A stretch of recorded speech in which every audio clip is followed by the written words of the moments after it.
할렐루야. 아멘. 예, 더운 날씨 속에 또 한 주간 믿음으로 잘 살아내신 줄 믿습니다. 그래서 하나님의 풍성한 사랑이 오늘 예배할 때 가득하고 또 새롭게 우리를 힘있게 하실 줄 믿습니다. 오늘 설교는 제목에서부터 좀 느끼셨겠지만 우리가 설교를 듣고 또 고민하고 앞으로 믿음으로 내가 어떻게 도전하며 살까라는 그런 내용의 설교가 아니라 마음으로 받아들이면 되는 설교입니다. 왜 그런가? 바로 잠언이라는 지혜서가 마치 아버지가 자녀에게 사랑으로 가르쳐주고 훈계하는 어투로 되어 있기 때문입니다. 시작할 때도 내 아들아 하면서 시작을 하죠. 우리가 하나님의 자녀된 자로서 주시는 말씀을 네, 알겠습니다. 아멘, 그렇게 하겠습니다 하고 감사한 마음으로 오늘의 말씀을 받으신다면 은혜가 되실 줄 믿습니다. 오늘 잠언 3장 1절에서부터 10절까지는 딱 세 가지로 요약할 수가 있습니다. 기억하라, 의지하라, 공경하라입니다.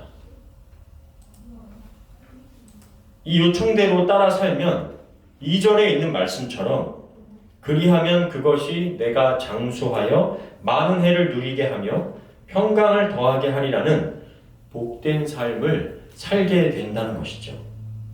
첫째는 하나님을 기억하라 하는 겁니다. 1절부터 4절인데요. 내 아들아, 나의 법을 잊어버리지 말고 내 마음으로 나의 명령을 지키라.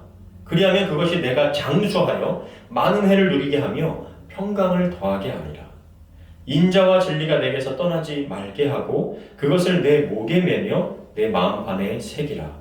그리하면 내가 하나님과 사람 앞에서 은총과 귀중히 여김을 받으리라. 먼저 하나님의 법을 잊지 않고 늘 기억하면서 마음으로 하나님의 법과 명령을 지키면 우리가 흔히 말하는 오복이라고 말하기도 하고 육복이라고 말하기도 하는 장수와 평강의 복을 누린다는 거예요. 더불어 인자와 진리가 떠나지 않도록 목에 매고 마음에 새기면 하나님과 사람 앞에서 은총과 귀중히 여김을 받게 된다는 겁니다. 구체적으로 3절에 이 인자와 진리가 떠나지 말게 하고라고 하는데 그것을 내 목에 매고 마음판에 또 새기라고 하는데 그 인자와 진리는 무엇일까? 그것이 1절에 보면 아버지가 전하는 법과 명령입니다.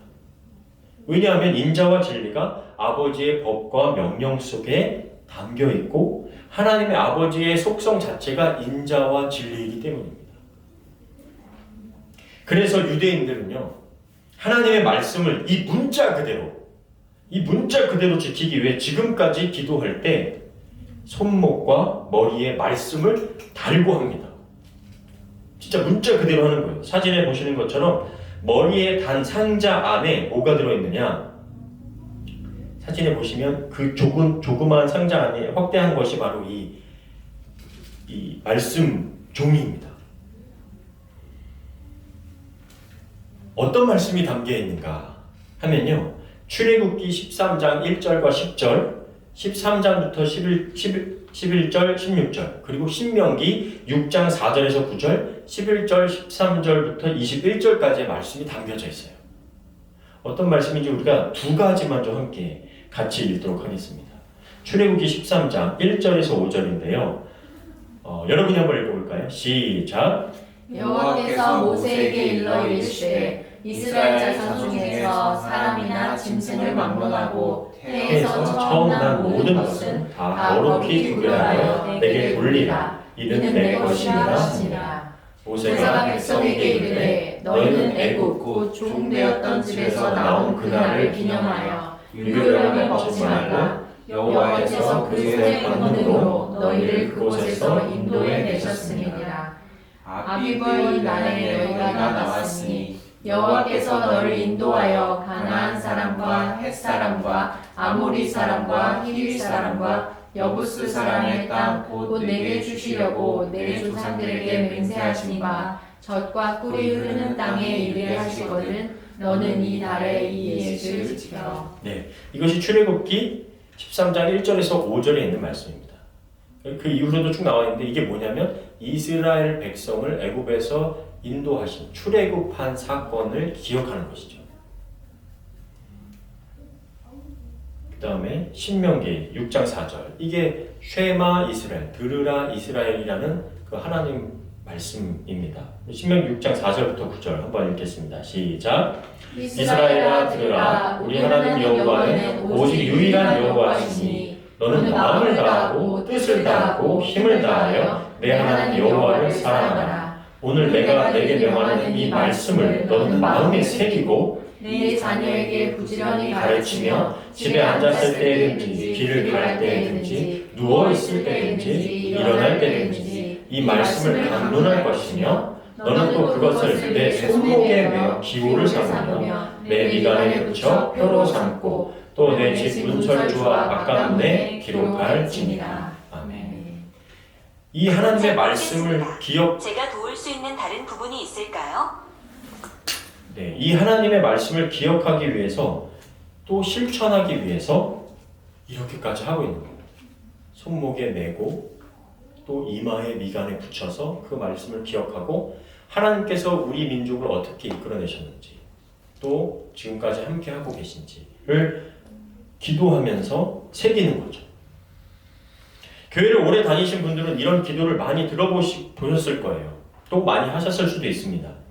하나님과 사람 앞에서 존귀하게 쓰임받게 해주십시오. 그 기도가 바로 4절에 있었던 말씀이죠.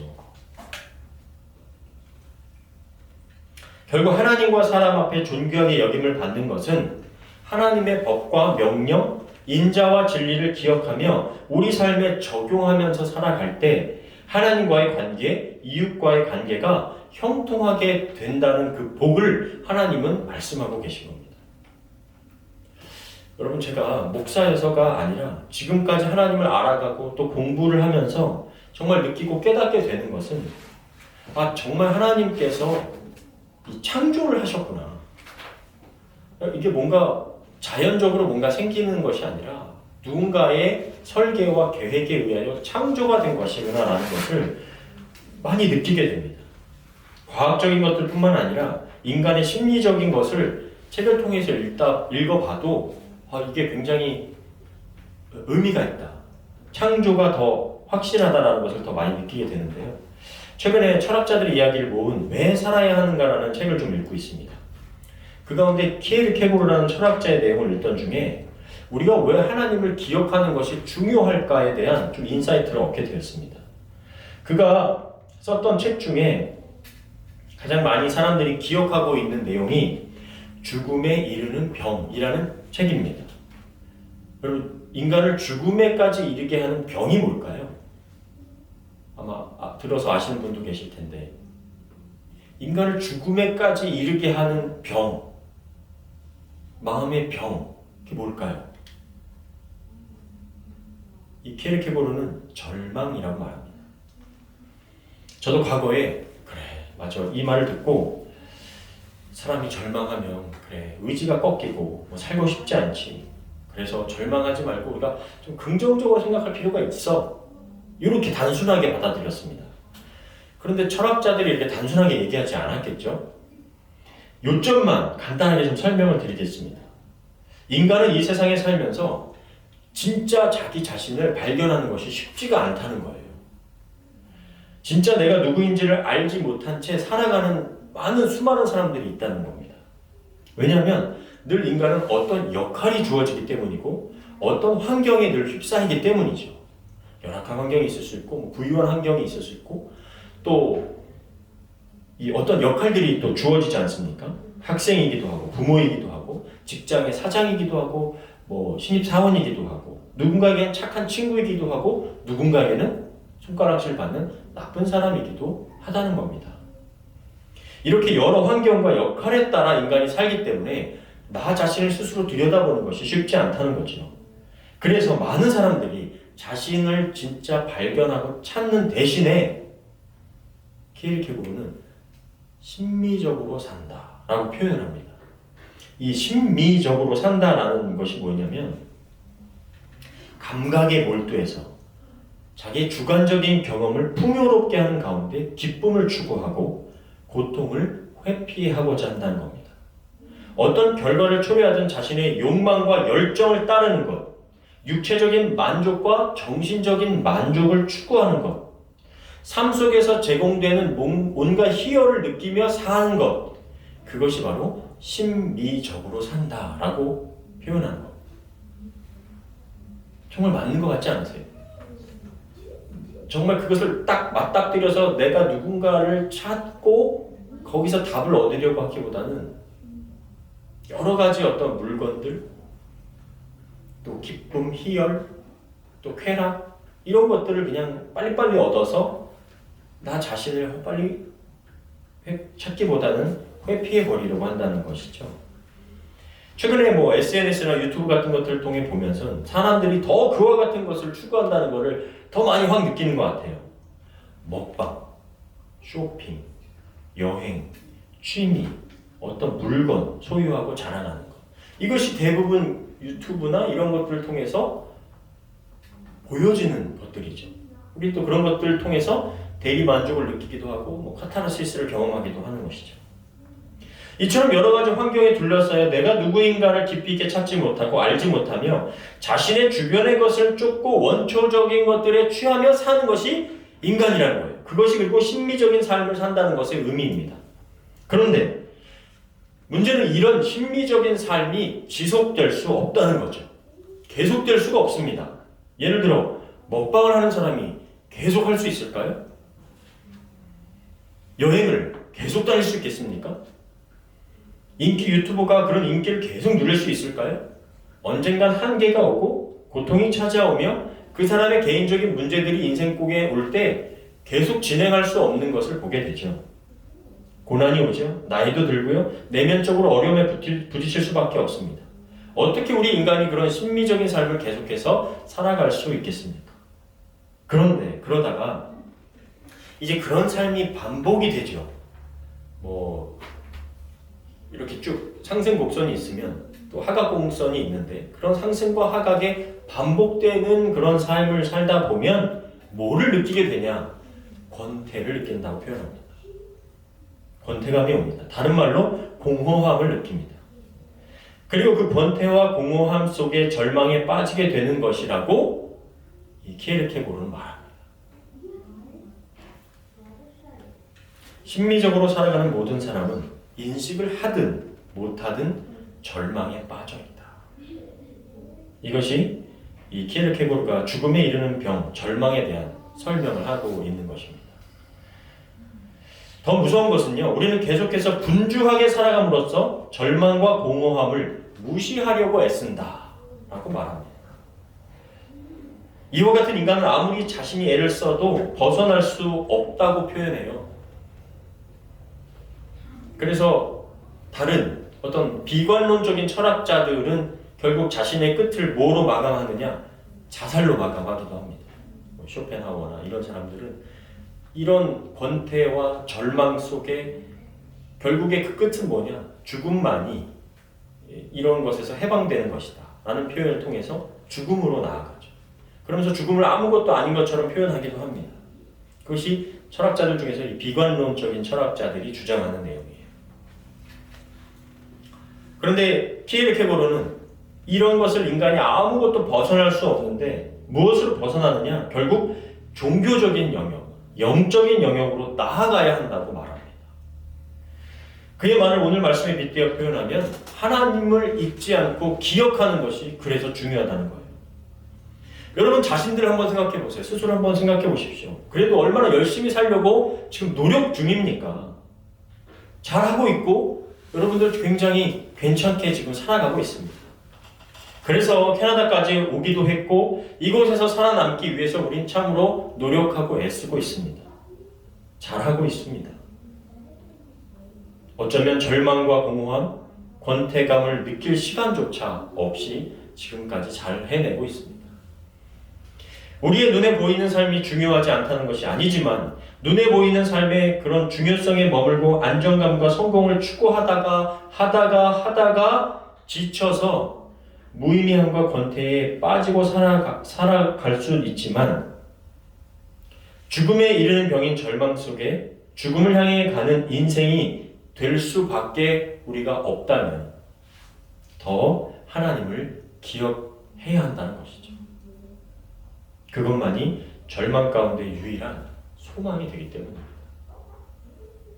여러분, 우리가 애니버서리, 여러 기념일을 기억하고 지킵니다. 왜 그렇죠? 두 분의 결혼 기념일은 언제죠? 12월, 그죠? 12월 달 어느 날이죠? 그 날짜가 중요해서 그 날을 지키십니까? 예를 들어 12월 5일이다. 그럼 그 5일이 중요해서 날짜가 중요하기 때문에 애니버서리를 하시는 건가요? 아니죠. 여러분의 기념일 또 생일과 같은 날, 우리가 아닌 다른 누군가에게는 의미가 없는 날일 수도 있습니다. 그렇죠? 그런데 두 부부에게는 참 중요한 날이죠. 왜냐하면 그 날짜와 요일이 중요한 것이 아니라 사람이 중요하기 때문에, 서로가 중요하기 때문이죠. 캐나다에서는 9월 30일을 진실과 화해의 날로 정해서 지키고 있죠. 우리가 흔히 잘 알고 있는 그 오렌지 티셔츠의 날. 이 진실과 화해의 날은 원래 2013년부터 지켜오던 오렌지 셔츠 데이였어요. 그냥 셔츠만 입는 날이었죠, 어떻게 보면. 원주민들을 기억하기 위해서였습니다. 근데 지금은 정부에서 2021년부터 국가 공휴일로 지정하면서 지키고 있습니다. 왜 이 날을 기억하는 것이 중요하죠? 쉬는 날이어서요? 공휴일이어서? 아니죠. 2021년 5월에 캡눅스 원주민 기숙학교에서 아이들의 유해가 발견되고 캐나다를 비롯한 많은 나라에서 충격에 휩싸였기 때문입니다. 캡눅스뿐만이 아니라 그 주변과 지역의 카톨릭과 또 카톨릭에서 시작했던 그 기숙학교, 거기서 수많은 아이들을 그냥 죽였기 때문이었죠. 원주민 선교사님의 이야기를 들어보면 그동안 원주민들 안에서도 과거의 아픈 기억을 들춰서 이야기하는 거를 좀 그만하려고 했던 분위기가 있었답니다. 그거 자꾸 얘기하면 뭐하나. 그런데 이 날이 정해지고 과거의 아픈 이야기가 더 이상 묻히지 않고 다시 기억하고 이야기함으로써 두 번 다시 역사 속에 이런 일이 일어나지 않도록 하는 것이 중요하다는 걸 깨닫고 이날 굉장히 중요하게 여기고 다시 한번 또 리마인드 하는 것을 중요하게 여기고 있다는 것이죠. 마찬가지입니다. 우리가 하나님께서 하신 일, 우리에게 행하신 놀라운 사랑을 계속 이야기하는 것, 우리가 함께 모여 예배하고 서로 함께 하나님의 사랑을 나누어 하나님을 기억하는 것은 결국 우리가 다시 죄의 종로로 타지 않게 하는 것이고 우리를 다시 하나님의 사랑으로 회복시키고 살아나게 하는 일이기 때문에 중요한 것이에요. 성경에도 사건과 날을 기억하는 말씀들이 있죠. 이스라엘 백성들이 출애굽을 하고 가나안 땅으로 들어가는 첫 발을 내딛었던 것이 바로 요단강을 건너는 일이었어요. 그때 각 지파의 수대로 12개의 돌을 가지고 와서 길갈이라는 곳에 세웠습니다. 그리고 여호수아가 이렇게 말합니다. 백성들에게 이렇게 말하였다. 먼 훗날 여러분의 자녀들이 이것이 무슨 돌이냐고 묻거든 여러분은 그들에게 이와 같이 설명하십시오. 이 돌들은 이스라엘 백성이 마른 강바닥을 밟고 요단강을 건넜던 이를 상기시켜주는 기념비란다. 우리 하나님 여호와께서 바로 우리가 지켜보는 가운데 강물을 말리시고 우리가 다 건널 때까지 그 강물이 흐르지 않게 하셨는데 이것은 전에 여호와께서 우리를 위하여 홍해를 마르게 하신 것과 같았단다. 여호와께서 이와 같이 놀라운 일을 행하신 것은 세상에 사는 모든 민족에게 여호와의 위대하신 능력을 깨닫게 하고 또 너희 하나님 여호와를 영원히 두려운 마음으로 섬기도록 하기 위해서란다. 자신들이 세운 업적이나 어떤 정복자의 기념비가 아니라 하나님께서 하신 놀라운 일을 상기하고 기억하고 하나님을 영원히 두려운 마음으로 섬기도록 하기 위해 세웠다는 것. 이처럼 우리가 돌을 세우는 행위가 어찌 보면 되게 단순한 일이고 무슨 의미가 있을까라고 생각이 들 수도 있고 의구심이 될 때가 있지만 그 돌을 세우는 행위는 우리가 매주 드리는 예배와 같습니다. 하나님을 기억하기 위해 우리가 애를 쓰는 거예요. 예수님께서도 최후의 만찬을 하시면서 이렇게 말씀하셨죠. 우리 한번 같이 읽겠습니다. 시작. 또 떡을 가져 감사기도 하시고 떼어 그들에게 주시며 이르시되 이것은 너희를 위하여 주는 내 몸이라. 너희가 이를 행하여 나를 기념하라 하시고. 주님의 삶과 죽음, 주님의 사랑이 우리에게 어떻게 전해졌는지 기억하는 것이 우리에겐 중요하다는 거예요. 다시 오실 주님을 또 기억하는 것이 너무나 중요하죠. 절망 속에 살고 있는지도 모르는 우리를 다시 살리시고 회복하시고 우리가 누구의 것인지를 기억하게 하는 행위이기 때문입니다. 사랑하는 저와 여러분, 우리가 하나님을 기억하기를 원합니다. 내 삶의 주인 되심을, 나를 건져주셨음을 우리가 매주 기억하기를 바랍니다. 두 번째는요, 하나님을 의지하라는 거예요. 5절에서 8절입니다. 같이 한번 읽어보겠습니다. 시작. 너는 마음을 다하여 여호와를 신뢰하고 내 지식을 의지하지 말아라. 너는 모든 일에 여호와를 인정하라. 그러면 그가 너에게 바른 길을 보이실 것이다. 스스로 지혜롭다고 생각하지 말아라. 너는 여호와를 두려워하고 악을 피하라. 이것이 너에게 좋은 약이 되어 너의 몸과 마음을 건강하게 할 것이다. 아멘. 우리의 생각이나 경험을 다 무시해라. 그냥 앉아서 기도만 하고 있어라 라고 말하는 게 아닙니다. 어떤 상황이 올지라도 모든 일 속과 상황 속에 하나님의 간섭과 인도하심을 의지할 수 있어야 된다. 내 인생 내가 알아서 할 것이라는 교만을 버리라는 겁니다. 그것이 스스로 지혜롭다고 생각하지 말라는 말의 의미죠. 잠언 16장 3절입니다. 너의 행사를 여호와께 맡기라. 그리하면 내가 경영하는 것이 이루어지리라. 맡기는 것, 그것이 의지하는 것입니다. 여러분, 우리가 정말 단 한 번이라도 제대로 하나님께 맡겨본 적이 있나요? 온전히 의지해 본 적이 있습니까? 그것이 왜 안 될까요? 믿지를 못하니까. 하나님이 내 삶을 어떻게 하실지 신뢰가 안 되니까 맡기질 못하는 거죠. 하나님과 매일의 관계가 없으니까 신뢰가 생기지 않고 신뢰가 없으니까 맡기지 못하는 거죠. 여러분, 캐나다에서 우리 자동차가 얼마나 중요합니까? 어디를 가려면 차 없이 얼마나 불편한가요? 차 타고 20-30분 거리를 대중교통 1시간 넘게 다녀야 되고 걸어 다니려면 보통 한 40분, 50분씩 걸어야 되니까. 저희가 요즘 짐에 친구랑 다니고 있는데 놀수도 이쪽에 있습니다.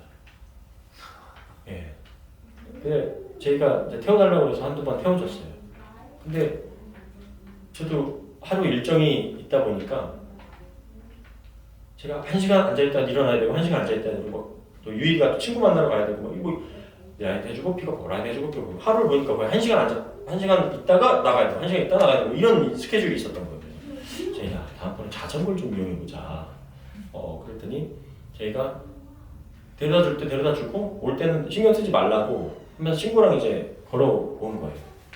그런 얘기를 하는 겁니다. 아빠, 집에서 운동할 때 땀이 안 나는데 걸어오다 땀이 나요. 그런 거예요. 그만큼 여기는 뭐 여러분 너무 잘 아시겠지만 어디 잠깐을 가더라도 차가 없으면 너무 불편해요. 여러분의 차가 고장나면 어떤 곳에 맡기세요? 믿고 맡길 수 있는 곳에 차 맡기세요? 아니면 고객 속이고 바가지 씌우는 곳에 맡기세요? 믿을 수 있는 곳에 맡기죠. 우리가 하나님에 대해 그 정도 믿음도 없는 건 아니냐는 거예요. 내 차 맡기고 고치는 정도의 믿음도 없이 우리가 하나님 믿고 있다고 말하는 건 아니냐는 거죠. 하나님께서 아무리 얘들아 나 이런 일 했다, 아무리 자신의 이력과 경험의 이야기를 이 성경 66권 1189장 31,173절 기록을 해 놓으셨어도 우리가 매일 그분과 관계를 맺지 않으니까 믿지를 못하는 거예요. 그러니까 내 인생을 하나님이라는 분에게 맡기지를 못하고 의지가 안 되는 겁니다. 어떤 정비사, 어떤 발명가, 어떤 엔지니어, 어떤 디자이너보다도 훌륭하신 분이신데 왜 그렇게도 신뢰를 못하는 것인가? 성경은요 그거를 교만이라고 말하고 있어요. 여기서 말하듯이 내 지혜를 의지하지 말라고 하잖아요. 내 지혜를 신뢰하지 말라고 그러는데 내 생각과 내 경험과 내 지혜를 신뢰하는 것, 그거를 하나님은 교만이다 이렇게 표현하세요. 6절에 너는 모든 일에 여호와를 인정하라. 그러면 그가 바른 길을 보이신다고 말씀하셨고요. 7절에 스스로 지혜롭다고 생각하지 말아라. 너는 여호와를 두려워하고 악을 피하라 라고 말해요. 여호와를 인정하지 않으니까 바른 길이 안 보이고요. 스스로 지혜 있다고 여기니까 자신도 믿지 못하면서 여호와를 두려워하지도 않으니까 악을 피할 수도 없게 되죠. 그것이 하나님 앞에서 교만입니다. 교만하면 어떻게 될까요? 잠언 16장 18절 같이 한번 읽겠습니다. 시작. 교만하면 패망하고 거만하면 넘어진다.